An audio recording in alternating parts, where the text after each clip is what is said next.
The ancient Greeks gave us many extraordinary things.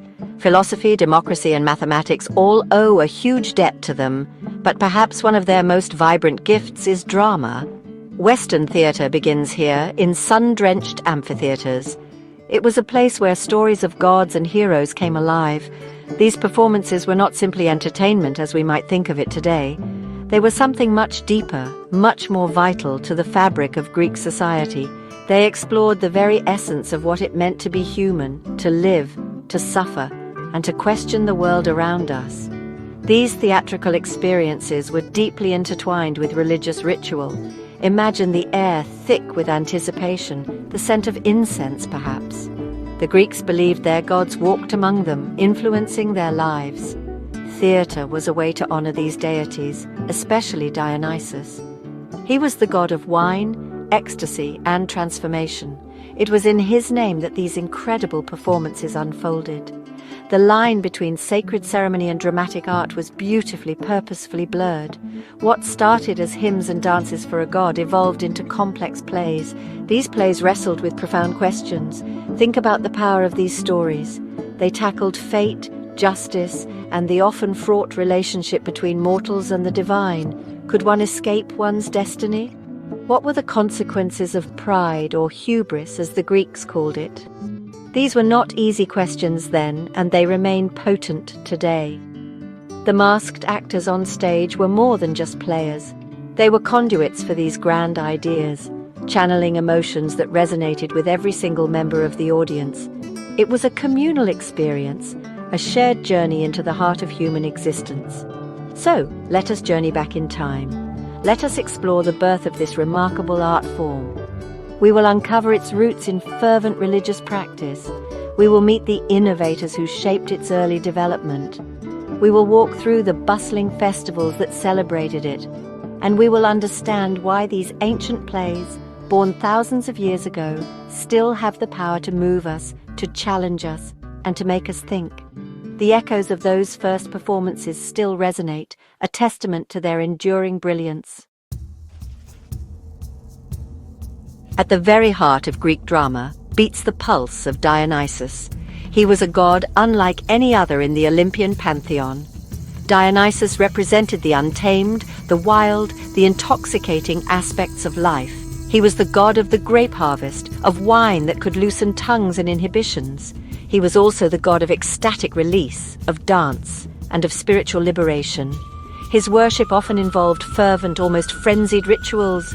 These were designed to break down the barriers of everyday consciousness. It was believed that through such rites, his followers could achieve a state of being filled with the god. From this fertile ground of Dionysian worship sprang the earliest seeds of drama. One of an essential element was the dithyramb.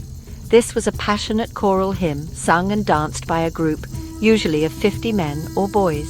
They would perform in a circle, perhaps around an altar dedicated to Dionysus. Their movements were energetic, their songs telling stories of the god's myths and adventures. The dithyramb was raw, emotional, and deeply connected to the natural cycles of death and rebirth that Dionysus embodied. It was an immersive experience, a collective outpouring of devotion and artistic expression. Over time, these ritualistic performances began to evolve. The narrative elements within the dithyramb started to become more structured. The focus shifted subtly at first, from pure ecstatic worship to the telling of a story. Perhaps a leader of the chorus began to take on a more prominent role. Maybe they started to impersonate characters from the myths of Dionysus, rather than just narrating them. This was a crucial step. It marked the slow transition from a purely religious ceremony to something recognizable as the precursor to theatrical performance, a bridge between ritual and art. The chorus itself remained a fundamental component of Greek drama long after its dithyrambic origins. Even in the grand tragedies of later centuries, the chorus provided commentary. They expressed the community's voice, and they interacted with the individual actors. They danced and sang, reminding the audience of theatre's sacred communal roots. The collective energy of the dithyramb, that powerful, shared experience of song and movement in honor of Dionysus, was therefore never truly lost. It was simply transformed, becoming the vibrant soul of the new art form. The journey from choral song to true dramatic dialogue needed a spark, an innovator. Ancient tradition credits a figure named Thespis of Icaria with this momentous leap. He was likely a real person living in the 6th century BCE. Before Thespis, the dithyramb involved a chorus narrating or singing about a character or event. It was largely a collective storytelling effort, powerful in its own right. But Thespis, so the story goes, dared to do something revolutionary. He stepped away from the main body of the chorus. This act alone was a significant departure from established tradition. What did Thespis do that was so groundbreaking? He is said to have engaged in dialogue the chorus or its leader. Instead of simply narrating, he began to impersonate a character. He might have used different masks to portray various figures within the story. This was the birth of the actor, the individual performer interacting with the collective. He was no longer just a singer or a dancer within a group. He was playing a role, responding and creating a dynamic exchange where previously there had been only unified expression. This innovation introduced the concept of dramatic conflict and character interaction. This seemingly simple act of stepping forward and speaking as an individual character was profound. It fundamentally changed the nature of the performance. It opened up the possibility for complex plot development, for the exploration of individual motivations and emotions. Thespis, by becoming the answerer, Hypocrites, the Greek word for actor, created the very foundation of dramatic representation. He moved performance beyond pure ritual and into the realm of mimesis, the imitation of action and life. This was the crucial moment where storytelling began to transform into theatre as we understand it. The impact of Thespis was so significant that his name has become synonymous with acting itself. To this day, actors are often referred to as thespians.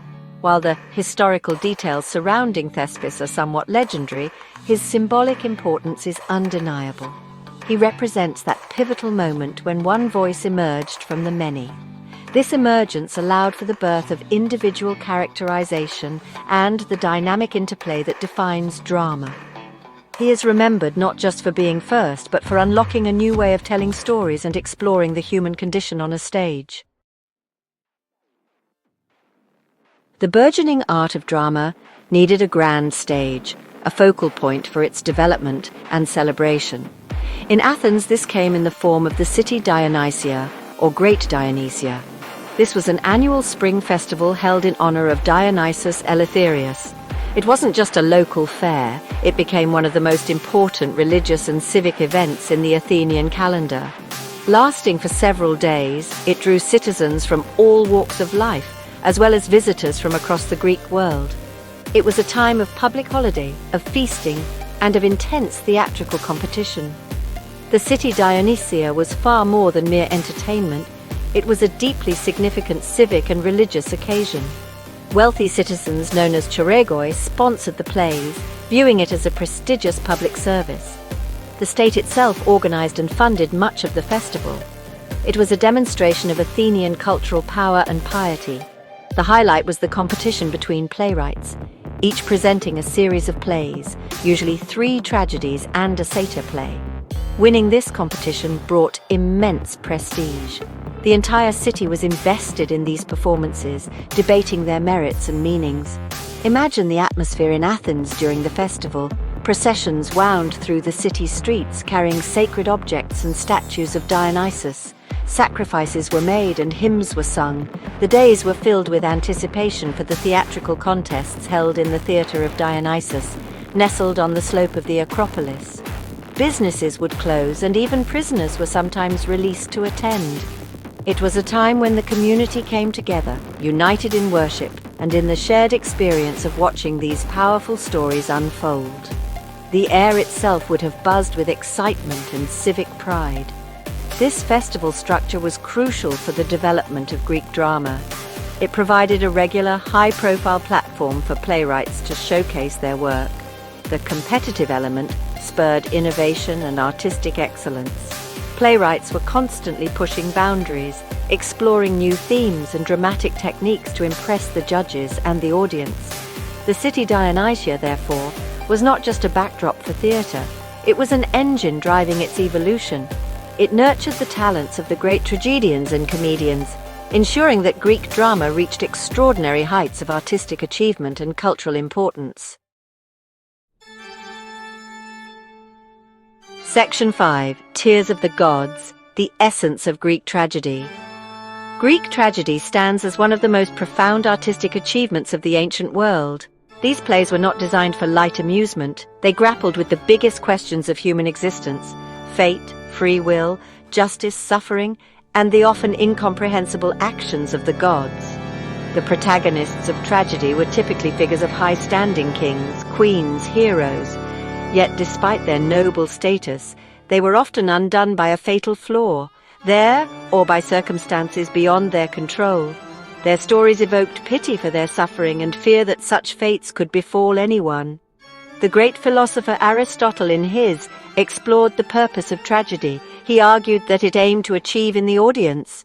This is often understood as a purging or cleansing of emotions, particularly pity and fear. By witnessing the intense suffering and downfall of the tragic hero, the audience could experience these powerful emotions in a controlled setting. This vicarious experience could lead to a sense of emotional release and perhaps a deeper understanding of the human condition. Tragedy, therefore, had a psychological and even therapeutic function within Greek society. It was a way to process difficult truths. Many common themes and elements run through Greek tragedies. The concept of fate, an unshakable destiny ordained by the gods or cosmic forces, is often central. Characters may struggle against their fate, but their efforts are usually futile, highlighting human vulnerability. The gods themselves are frequently depicted as powerful, but sometimes capricious or indifferent to human suffering. Justice, both human and divine, is a recurring concern, often explored through cycles of revenge and retribution. The plays rarely offered easy answers, instead prompting deep reflection on these complex moral and philosophical issues. The overall mood of Greek tragedy was one of profound seriousness. These were stories that delved into the darkest aspects of life, the pain of loss, the consequences of terrible choices, and the mysteries of divine will. They were meant to be thought-provoking, to stir the soul, and to remind the audience of the fragility of human happiness and the awesome power of the forces that shape our lives. Through the tears and tribulations of their characters, Greek tragedies offered a powerful lens through which to examine the enduring struggles and triumphs of the human spirit. Section 6. Laughter and Satire, the Spirit of Greek Comedy and Satyr Plays. While tragedy plumbed the depths of human suffering, Greek theatre also embraced laughter and biting critique through comedy. Specifically, Old Comedy, which flourished in Athens during the 5th century BCE, was a vibrant and often outrageous genre. It was characterized by its sharp political satire, its mockery of prominent individuals, and its fantastical plots. Playwrights like Aristophanes did not shy away from criticizing politicians, philosophers, or even the gods themselves. This was a space for free speech, where societal norms could be playfully and sometimes savagely lampooned. The structure and style of Old Comedy were distinct. Plays often featured elaborate costumes, exaggerated characters, and a healthy dose of slapstick and bawdy humor. A key element was a section where the chorus would step forward and directly address the audience, often speaking on behalf of the playwright about contemporary issues. The plots could be utterly fantastical, involving journeys to the heavens, negotiations with birds, or even sex strikes to end wars. This freedom allowed for a unique blend of entertainment and pointed social commentary, a way to laugh at life's absurdities and society's failings. Alongside tragedy and comedy, a third, rather unique genre graced the Greek stage, the satyr play. These short, boisterous plays were typically performed after a trilogy of tragedies at the city Dionysia. They provided a form of comic relief, a way to lighten the mood after the intense emotional experience of the tragedies. Satyr plays featured a chorus of satyrs, the mythical half-man, half-goat companions of Dionysus, known for their lewd behavior, love of wine, and general revelry. The plots often involved burlesquing mythological stories, with heroes finding themselves in ridiculous situations. These lighter forms, comedy and satyr plays played a crucial role in the overall theatrical landscape.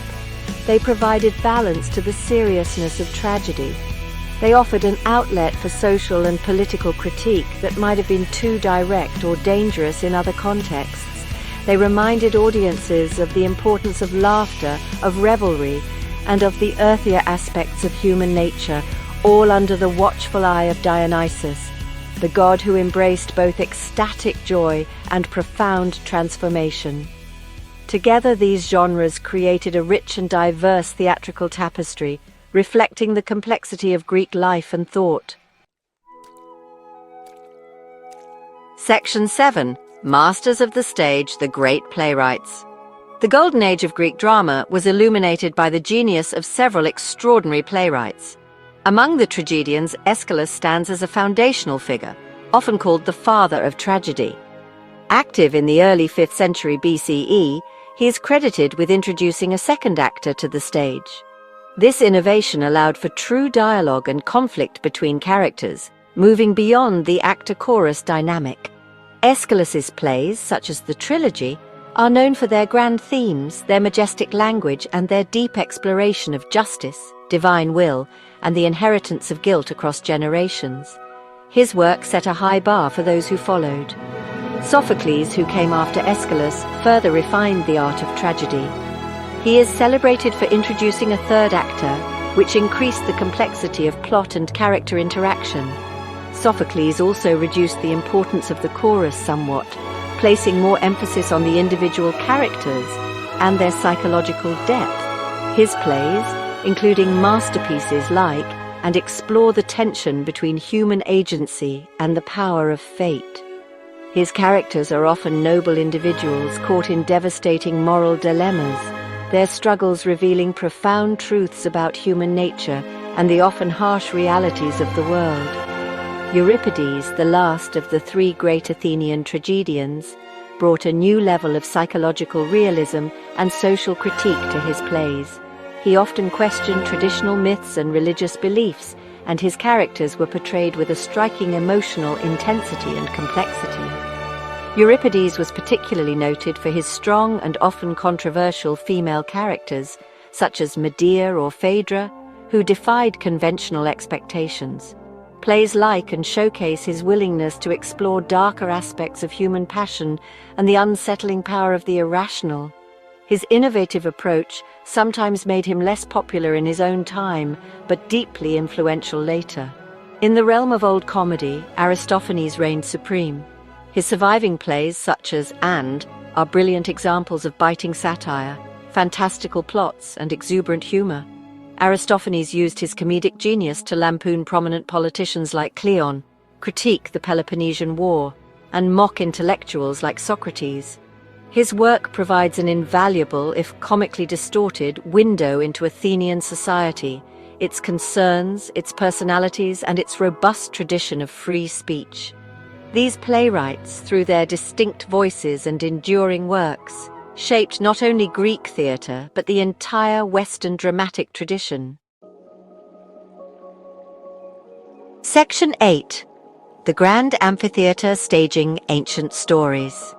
Greek plays were performed in magnificent open-air theatres, often built into the slopes of hillsides. These structures were designed to accommodate vast audiences, sometimes thousands of citizens. The Theatre of Dionysus in Athens, for example, could hold around 17,000 people.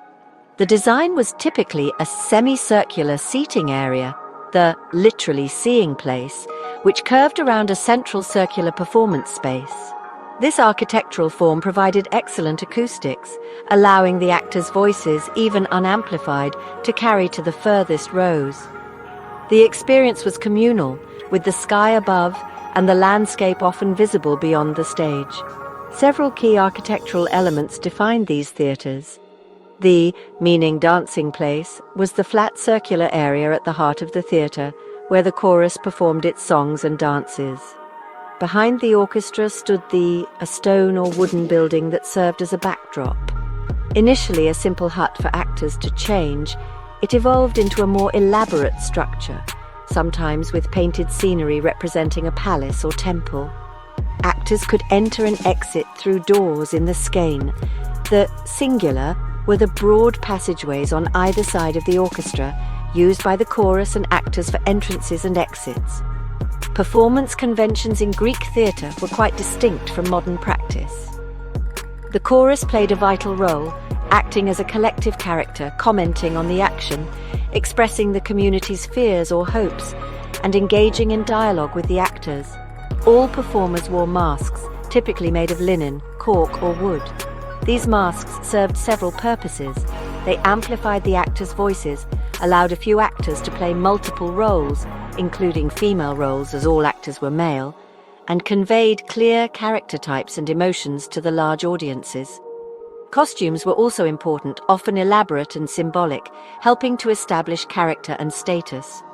The number of individual speaking actors was limited, usually to 3 in tragedy by Sophocles' time, although they could play several parts.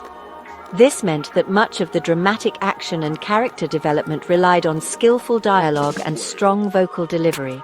A notable convention was the absence of explicit violence on stage. Violent acts, such as murders or battles, were typically reported by a messenger character who would describe the events in vivid detail.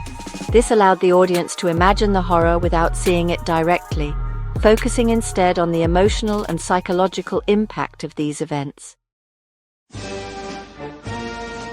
Section 9. A lasting legacy, the enduring voice of Greek theatre. The theatre of ancient Greece was far more than simple diversion. It was a cornerstone of religious life and civic identity. It was born from the worship of Dionysus, a god of transformation, and it transformed society itself.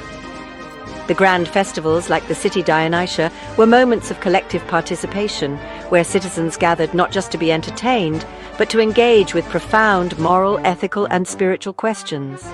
The stories told on stage, whether tragic or comic, reflected the community's values, its anxieties, and its aspirations. It was a sacred space where the human and the divine met. The influence of Greek drama on the trajectory of Western culture is immeasurable. Its forms, themes, and characters have been reinterpreted and reimagined by playwrights, poets, and thinkers for over 2 millennia. From Roman theatre, which directly adapted Greek models, to Shakespeare, to modern dramatists, the echoes of Aeschylus, Sophocles, Euripides, and Aristophanes can be clearly heard. The very concepts of tragedy and comedy, the idea of the flawed hero, the use of a chorus, and the exploration of complex human psychology on stage, all have their roots in these ancient performances. What makes these ancient plays so enduring? It is their profound engagement with timeless human truths. They explore love, loss, ambition, betrayal, justice, and the search for meaning in a world often governed by forces beyond our comprehension. The dilemmas faced by Oedipus, Antigone, or Medea continue to resonate because they speak to fundamental aspects of the human condition. The laughter evoked by Aristophanes' sharp satire still feels relevant in its critique of power and folly. These are not just historical artifacts, they are living works that continue to challenge and inspire us. The voices from those ancient stages, amplified by masks and carried on the Mediterranean breeze, have never truly fallen silent. They remind us of the power of storytelling to illuminate our lives, to connect us to our shared humanity, and to provoke thought and empathy. Greek theatre was a crucible of creativity, a place where art, religion, and community converged. Its legacy is not just in the plays themselves, but in the very idea that theatre can be a vital force for understanding ourselves and the world we inhabit. The grand amphitheatre may now be a ruin, but its spirit endures. As we conclude this journey through the echoes of ancient Greek theatre, let's take a moment to reflect on its profound impact on modern theatre. The legacy of Greek drama is not just a relic of the past, it is a living, breathing influence that continues to shape contemporary storytelling and performance. The structure of modern plays, with their acts, scenes, and character-driven narratives, owes much to the innovations of Greek dramatists. The use of a prologue to set the stage, the interplay of dialogue and monologue, and the dramatic unities of time, place, and action. These are all hallmarks of Greek theatre that persist today. The themes explored by ancient playwrights, love, power, fate, and morality remain central to modern drama. The tragic flaws of characters like Oedipus and Macbeth reveal the timeless nature of human vulnerability and ambition. The comedic devices of Aristophanes, with his sharp wit and social commentary, can be seen in the works of contemporary satirists and comedians. Moreover, the concept of the chorus, which once provided collective insight and commentary in Greek plays, finds its modern counterpart in the ensemble cast, background narrators, and even the audience itself, breaking the fourth wall to engage directly with the performance. The enduring influence of Greek theatre is also evident in the physical spaces where modern drama is performed. The design of contemporary theatres, with their tiered seating and emphasis on acoustics, draws inspiration from the ancient amphitheatres that once echoed with the voices of gods and mortals. In educational institutions around the world, the study of Greek drama is a cornerstone of theatre arts curricula. Students of drama and literature continue to dissect the works of Aeschylus, Sophocles, Euripides, and Aristophanes, drawing lessons from their storytelling techniques and thematic explorations. In essence, the spirit of Greek theatre lives on in every performance that seeks to explore the depths of the human experience. It reminds us that, despite the passage of millennia, the fundamental questions of existence remain the same. Through the art of theatre, we continue to seek understanding, to provoke thought, and to connect with one another in a shared journey of discovery. As we look to the future of theatre, we carry with us the ancient wisdom and creativity of Greek drama. Its legacy is a testament to the enduring power of storytelling and the timeless quest to understand the human condition. The stage may have changed, but the stories remain as vital and resonant as ever. Hey there, if you enjoyed this video, don't forget to hit that like button, subscribe to stay updated with all my latest content, and ring the notification bell so you never miss an update.